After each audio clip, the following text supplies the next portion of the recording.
রবিবার সন্ধ্যায় পাচারকালে উত্তর জেলার বাগবাসায় 4 কোটির হেরোইন সহ আটক 2 নেশা কারবারি।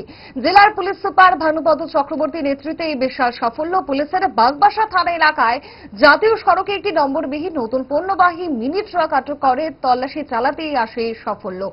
গাড়ির সিটের নিচে লুকানো ছিল 34টি সাবানের বাক্সে 408 গ্রাম হেরোইন। এগুলোর কালো বাজারে মূল্য 4 কোটি টাকা।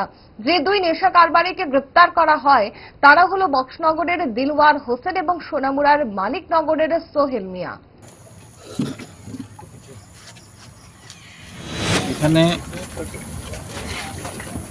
এখানে বলতে এটা বাগবাসা ন্যাশনাল হাইওয়ের উপরে।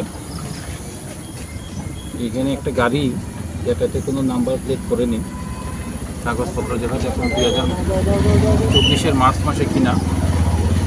এই গাড়িটাকে ডিটেইন করা হয়। এই গাড়ি থেকে আমরা টোটাল 34 প্যাকেটে 408 গ্রাম হিরোইন পেয়েছি। 34টা সাবানের কেস আছে এখানে আপনাদের সামনে।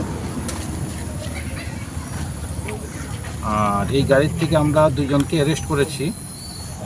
একজন হলো সোহেল মিয়া,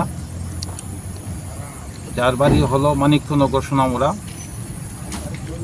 সাব ডিভিশন। আরেকজন হলো দিলওয়ার হোসেন,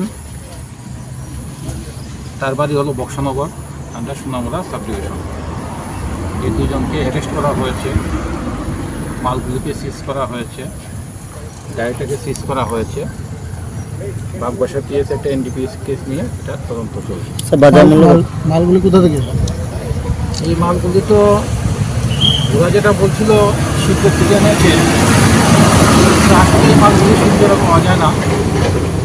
এই মালগুলি মিজোরাম মায়ানমার থেকে আসে এবং তারা বাড়ি হলো সোনামুড়া। ইন্টারোগেশনে বেরোবে কে কে আছে এটার মধ্যে যুক্ত।